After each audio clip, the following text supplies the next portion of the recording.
चलिए शुरू करें। मैम स्कीमा अडेप्टेशन में ऑर्गेनाइजेशन में आता है, स्कीमा इन सब के ऊपर है। स्कीमा की जब हम बात कर रहे हैं तो स्कीमा अडेप्टेशन भी स्कीमा में लगेगा और ऑर्गेनाइजेशन भी होगा। ये इन्फॉर्मेशन ऑर्गेनाइज्ड भी है और ये समय के साथ जब जरूरत पड़ रही है तो ये ऑर्गेनाइज्ड इन्फॉर्मेशन को हम एक तरह से स्कीमा कह रहे हैं और ये अडेप्ट भी हो रहा है जरूरत पड़ने पे। ठीक है ना। तो स्कीमा अपडेट होता है जो अडेप्टेशन की प्रक्रिया के माध्यम से होता है, जिसमें एसिमिलेशन और एकोमोडेशन है। स्कीमा के अंदर तो बाय डिफॉल्ट ही ऑर्गेनाइज्ड इन्फॉर्मेशन है ना। तो स्कीमा तो ऑलरेडी ही ऑर्गेनाइज्ड इन्फॉर्मेशन है जो अपडेट होगा किसके माध्यम से, अडेप्टेशन के माध्यम से। अब इस अडेप्टेशन की प्रक्रिया को थोड़ा समझने की कोशिश करते हैं। उससे पहले एक आसान डेफिनेशन के माध्यम से समझ लेते हैं। स्कीमा की जब हम बात कर रहे हैं, स्कीमा की जब हम बात कर रहे हैं तो ऑर्गेनाइज्ड स्ट्रक्चर ऑफ नॉलेज यानी ज्ञान की संगठित संरचना को स्कीमा कहते हैं। यानी आपका ब्रेन है और ये अपडेट हो रहा है किसके थ्रू, एसिमिलेशन और एकोमोडेशन यानी अडेप्टेशन की प्रक्रिया में आते हैं ये दोनों ही, एसिमिलेशन और एकोमोडेशन। एकोमोडेशन ठीक है। तो ज्ञान की संगठित संरचना को स्कीमा कहते हैं, यानी ऑर्गेनाइज्ड स्ट्रक्चर है। नॉलेज जो भी इंफॉर्मेशन है, नॉलेज है आपके ब्रेन में, समझ है, वो एक ऑर्गेनाइज्ड फॉर्म में, ताकि सही समय पे आपके सामने आ पाए। नहीं तो डिसऑर्गेनाइज्ड होगी तो आपको समझ नहीं आएगा कौन सी चीज किससे रिलेटेड है ना। तो ये स्कीमा है जो अपडेट होता है किस तरह से, अडेप्टेशन और अडेप्टेशन की प्रक्रिया के माध्यम से। वापस से आ जाएंगे अपनी उसी स्लाइड पे जहां से शुरू किया था। ठीक है ना। तो अब ये स्कीमा अपडेट कैसे होता है उस पर आते हैं। तो ये ज्ञान के सच्चे निर्माता मानते हैं बच्चों को, 4 फैक्टर हैं। अब ये होता है स्कीमा का अपडेशन, ये एसिमिलेशन और एकोमोडेशन की प्रक्रिया के माध्यम से। इन दोनों ही प्रक्रियाओं को हम किसके अंदर मानते हैं, एसिमिलेशन और एकोमोडेशन की प्रक्रिया किसके अंदर आती है, अडेप्टेशन के अंदर आती है। ठीक है ना। स्कीमा अपडेट हो रहा है इनसे, क्या है, अपडेशन ऑफ स्कीमा या अपडेट हो रहा है स्कीमा इन्हीं चीजों से। अभी आएंगे अडेप्टेशन क्या है, यानी अनुकूलन। सर्दी आती है तो आपकी बॉडी अडेप्ट कर लेती है, आप कपड़े उस तरह के पहनने लगते हैं, आप खाना उस तरह का खाने लगते हैं, यानी चेंज। अडेप्टेशन मतलब सिचुएशन के हिसाब से चेंज हो पा रहा है। अभी सिचुएशन के हिसाब से अडेप्ट करने में भी 2 चीजें लगती हैं, एक है एसिमिलेशन, दूसरा है एकोमोडेशन। ठीक है ना। तो ये जो पूरी प्रक्रिया है एसिमिलेशन और एकोमोडेशन की, इसी को अडेप्टेशन कहते हैं। क्या कहते हैं, इसी को अडेप्टेशन कहते हैं, यानी अनुकूलन कहते हैं। अडेप्टेशन यानी अनुकूलन कहते हैं। बात सही है नहीं है, क्या कहते हैं, अनुकूलन कहते हैं इसी प्रक्रिया को। क्लियर है इतनी बात। हाय सुनीता। यार गले की बैंड बज गई, मैंने बहुत ज़्यादा इसका इस्तेमाल कर लिया पिछले 6-7 दिनों में, बहुत इंटरव्यूज़ दिए हैं और बहुत जो है बोला भी है लगातार। बहुत बढ़िया जी अनु। हेलो बोलिएगा अपने बेबी को जो देखता है आपके साथ क्लास, 4 साल का है मात्र। एसिमिलेशन, ये आपका स्कीमा कैसे अपडेट होता है ये समझ रहे हैं हम, कि ये स्कीमा का अपडेशन इन 4 स्टेप्स में या इन 5 स्टेप्स में कैसे हो रहा है। अडेप्ट एसिमिलेशन जिसको हम क्या कहते हैं, आत्मसातीकरण कहते हैं।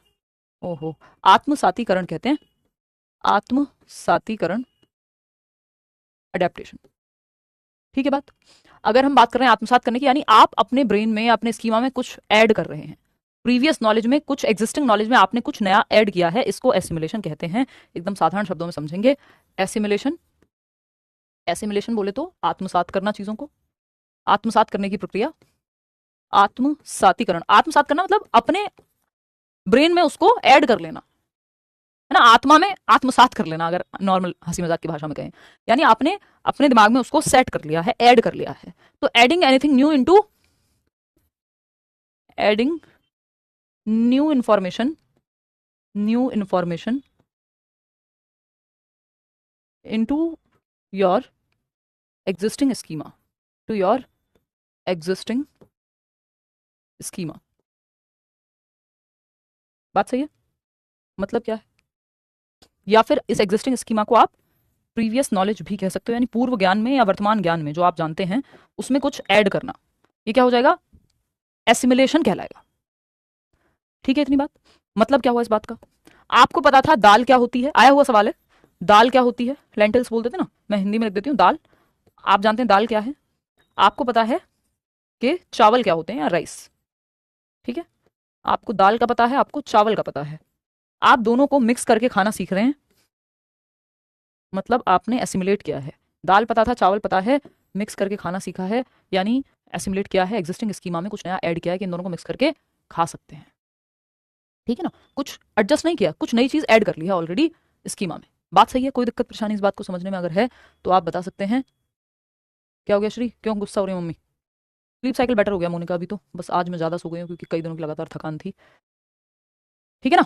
हाँ वैलिडिटी तो बढ़वानी थी मोहिनी, यहाँ ऐसी कोई दिक्कत थोड़ी कि जबरदस्ती अगर मैं मेरी तरफ से कुछ भी लेट होता है तो बिल्कुल, और एक्स्ट्रा में भी कई बार हम बढ़वा देते हैं, इतना कोई मारा मारी नहीं है यार। एक बेसिक सी फीस में अगर चीज़ें करा रहे हैं तो ऐसा नहीं है, कुछ अच्छा ही कर रहे होंगे तभी आप लोग आगे बढ़ाते हैं, इतना प्रोत्साहन देते हैं, इतना लोगों को आसपास आप बोलते हैं कि इतना कोई खास प्रमोशन भी होता नहीं है, कोई ऐसी बात अलग से नहीं की जाती है और आप लोग एडमिशन ले लेते हैं टाइम से बैचेस में। जो लोग सिलेक्शन लेते हैं वो आपको बताते हैं, जिनका सीटेट क्लियर होता है वो औरों को बताते हैं, ऐसे ही एडमिशन होते हैं, यही मेजर तरीका है। तो एसिमिलेशन यानी आत्मसातीकरण, adding new information into your existing schema, यानी आपके वर्तमान स्कीमा में कुछ नया ऐड करना। दाल चावल आता था, मिक्स करके खाना शुरू कर दिया, ये क्या है? एसिमिलेशन है। आपके ब्रेन में बर्ड का स्कीमा था, बर्ड समझते हैं? हाँ, आर के अभी उतनी ही जरूरत है, मुझे लगता है कि केवीएस आते आते ये लोग सिलेबस चेंज कर देंगे तो फिर से कुछ नया हमें करना पड़ेगा, देखिएगा। तो वो जितना कराया लीडरशिप में उतना इनफ है अभी के लिए। तो अगर हम देखें यहाँ पे किसकी दाल चावल मिक्स करके खाने की बात कर रहे हैं, और क्या हो सकता है? मान लीजिए आपके दिमाग में बर्ड का एक स्कीमा पहले से है, बर्ड का स्कीमा पहले से है, बर्ड बोले तो पक्षी, ठीक है, पक्षी का स्कीमा जो है पहले से है। भाई ठीक कर लेना, बहुत दिनों से हिंदी लिखने की आदत नहीं रही है, तो मात्रा में अगर मैं गड़बड़ कर जाऊं तो आप समझ जाना, ठीक है। पक्षी का स्कीमा है आपके दिमाग में पहले से, ठीक है, और कुछ नहीं है नेहा, बस जैसे आप लोग ध्यान रखते हैं थोड़ा बहुत। बर्ड यानी पक्षी, पक्षी की जब हम बात करें तो आपके ब्रेन में मान लेते हैं कबूतर का स्कीमा था, है ना, कबूतर का स्कीमा था या बर्ड का कोई स्कीमा था। अब आपने एक और स्कीमा ऐड कर लिया कि बर्ड जो है कई प्रकार की होती है, या कबूतर भी 2 रंग के हो सकते हैं, है ना। तो आपने क्या किया, जो आपका कबूतर का स्कीमा था, मान लेते हैं कबूतर के स्कीमा में, कबूतर के स्कीमा में आपको पता था कि ग्रे वाला तो है ही और एक वाइट भी होता है, कुछ नया ऐड कर लिया आपने कि भाई पेन ऐसा होता है, आप बचपन से देखते आ रहे थे, फिर आपने देखा कि एक पेन ऐसा भी होता है जिसमें इंक नहीं होती और ये ऐसे ही चलता है, टच वाला, जो आपका आईपैड वाली पेंसिल होती है वो भी पेंसिल ही है। तो आपने अपने पेन के स्कीमा में कुछ ऐड कर लिया कि पक्षी ऐसा भी हो सकता है, बाज भी पक्षी है, ये भी पक्षी है, वो भी पक्षी है, तो ये सब पक्षी के ही स्कीमा में आपने ऐड कर लिया, एग्जिस्टिंग नॉलेज में आपने ऐड कर लिया, ठीक है। लेकिन जब आपको पुराना स्कीमा बदलना पड़े या नया क्रिएट करना पड़े उसमें एडजस्टमेंट के चलते, जैसे आपको बर्ड का स्कीमा था, आपने एक दिन हेलीकॉप्टर को उड़ते हुए देखा या प्लेन को, एरोप्लेन को जाते हुए देखा बच्चे ने, ठीक है ना, यहाँ पे आप बच्चे की तरह सोचिए। तो बच्चे ने देखा एरोप्लेन को जाते हुए या हेलीकॉप्टर को जाते हुए, बहुत ऊंचाई पे है, कि अरे वो बर्ड उड़ रहा है मम्मा, ये बर्ड उड़ रहा है पापा या भैया वट। वो पापा ने कहा कि बेटा वो बर्ड नहीं है, वो तो हेलीकॉप्टर है, वो तो एरोप्लेन है। अब दिमाग में क्या है, एक इम्बैलेंस आएगा। अब दिमाग में इम्बैलेंस आएगा कि जो दिमाग में पड़ी हुई इंफॉर्मेशन है, दिमाग के सॉफ्टवेयर में यानी स्कीमा में, वो मैच नहीं हो रही है बाहर की दुनिया से, एनवायरमेंट से मैच नहीं हो रही है जो माइंड में इंफॉर्मेशन है, इसको डिसइक्विलिब्रियम बोलते हैं। अब उसको क्या करना पड़ेगा, या तो पुराना स्कीमा चेंज करना पड़ेगा कि भैया ये बर्ड नहीं है, ये क्या है, हेलीकॉप्टर है। तो अब उसको ये एडजस्ट करने के लिए, चेंज करने के लिए, एग्जिस्टिंग नॉलेज में कुछ नया ऐड करना एसिमिलेशन है। एक पेन देखा, पेन में दूसरी तरह का पेन ऐड कर लिया, ये एसिमिलेशन है। अब अगली बार जब आप पेन देखेंगे, बच्चे ने यानी पक्षी का स्कीमा है, मान लीजिए एक नया पक्षी देखा, उसने कहा पक्षी है ना, तो इक्विलिब्रियम है, संतुलन में है, कि जो दिमाग में है जो बाहर की दुनिया में देखा, दोनों संतुलन में है। अब एक नई सिचुएशन आती है, अब बच्चे ने एरोप्लेन देखा है, ये नई सिचुएशन है। अब देखो स्कीमा कैसे अपडेट होता है, वो चल रहा है, एरोप्लेन देखा और ये नई सिचुएशन में इसने एरोप्लेन को बर्ड बोल दिया कि ये तो पक्षी है, और किसी ने कहा नहीं बेटा ये पक्षी नहीं है। अब उसके दिमाग में क्या होगा, डिसबैलेंस होगा कि यार ये पक्षी नहीं है, फिर क्या बवाल है। यानी अब बैलेंस में नहीं है वो चीज जो उसके दिमाग में है, जो बाहर दुनिया में दिख रही है। जब तक बैलेंस में थी, बर्ड देखा और बर्ड बोल दिया, यानी बैलेंस में है। नई सिचुएशन आती है, एरोप्लेन को बर्ड बोल दिया, डिसइक्विलिब्रियम हो गया। अब ये नई सिचुएशन हो सकता है पुरानी ही बात सही हो जाती। एकोमोडेशन की जब हम बात कर रहे हैं तो एकोमोडेशन क्या है, अब ये डिसइक्विलिब्रियम हो गया क्योंकि जो दिमाग में है और जो बाहर है, यानी बर्ड एरोप्लेन को बर्ड बोल दिया लेकिन वो सही नहीं है, किसी ने बोला ये तो एरोप्लेन है, दिमाग में डिसबैलेंस हो गया। जो दिमाग में सेव्ड इन्फॉर्मेशन है वो मैच नहीं हो रही है बाहर की इन्फॉर्मेशन से। इट्स लाइक आपके फिंगरप्रिंट मैच नहीं हो रहे हैं, जो आपके फोन में किसी और के फिंगरप्रिंट लगा दिया आपने, तो मैच नहीं हो रहे। अब उसको ठीक करने के लिए क्या करना पड़ेगा, या तो आप नया फिंगरप्रिंट ऐड करोगे या अपना ही जिसका सेव्ड था वो। तो उसी तरह से अगर आप देखें तो ये एकोमोडेट करेगा, यानी पुरानी इन्फॉर्मेशन में चेंज होगा, नया स्कीमा बनेगा या एडजस्टमेंट होगा। तो जब बात पुरानी इन्फॉर्मेशन में या पुराने स्कीमा में एडजस्टमेंट की हो, मैनिपुलेशन की हो या नए स्कीमा के क्रिएशन की हो, तब आप कहेंगे एकोमोडेशन आएगा, समायोजन आएगा। पुरानी इन्फॉर्मेशन में परिवर्तन आपने किया है और आपने एक एरोप्लेन का स्कीमा अलग से बना लिया, यानी नया स्कीमा बनाया या पुराने में परिवर्तन किया, ठीक, तो इसको एकोमोडेशन कहते हैं।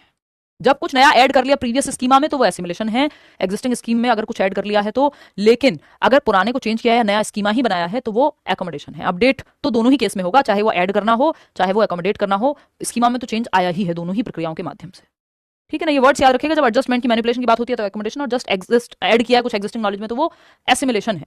अब पियाजे विकास को डेवलपमेंट कॉन्टिन्यूस मानते हैं, डेवलपमेंट को डिसकॉन्टिन्यूस मानते हैं, वो पढ़ेंगे और फिर इन 4 स्टेजेस पे आएंगे।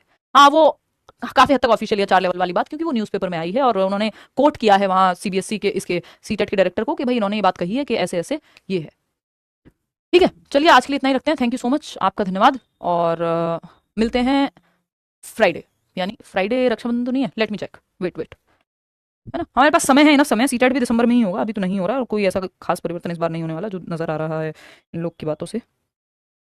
Late me check.